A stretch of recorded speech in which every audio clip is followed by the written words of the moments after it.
మహబాద్ ఆర్టీఏ ఆఫీస్లో గత కొద్ది రోజులుగా అనేక అవకతవకలు జరుగుతున్నాయన్న ఉద్దేశంతో గౌరవ డీజీ సివి ఆనంద్ గారి ఆదేశాల మేరకు ఈరోజు ఆకస్మిక తనిఖీ చేయడం జరిగింది.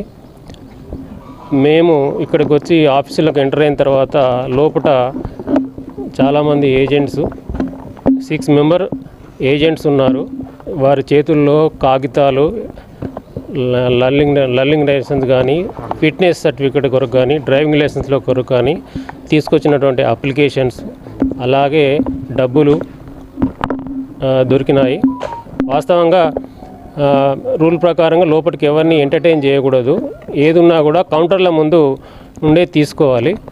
అలాగే క్యాష్ పరంగా లేదు, ఏదైనా కూడా డీడీ కానీ చలన్స్ కానీ రూపంలోనే ఎంటర్టైన్ చేయాలి.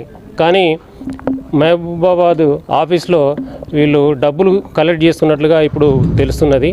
సుమారు ఇప్పటి వరకు 45,100 ఏజెంట్ల దగ్గర దొరికింది.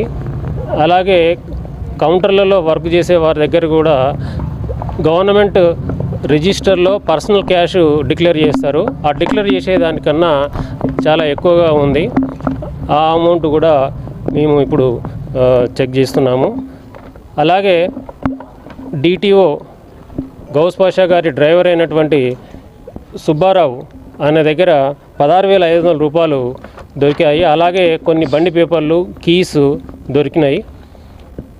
అతను కూడా మరి ఎందు గురించి పెట్టుకున్నాడు అని విచారిస్తున్నాము. అలాగే ఇంకా సెర్చెస్ కొనసాగుతున్నాయి. మిగిలిన వివరాలు అన్నీ ప్రెస్ నోట్ ద్వారా మీకు తెలియజేస్తాము. అనేక అవకతవకలున్న ఉద్దేశంతోనే ఈరోజు తనిఖీలు చేయడం జరిగింది. సమాధానం ఇచ్చేదా? మాకున్న ఇన్ఫర్మేషన్ అసలు ఏజెంట్ వ్యవస్థనే లేదు. యాజ్ లోపల 7 దొరికింది. ఈ ఏజెంట్ల మీద చర్యలు తీసుకుంటారు. మరి ఇప్పుడు ఉన్నటువంటి ఏజెంట్ ఫర్దర్ ప్రాసెస్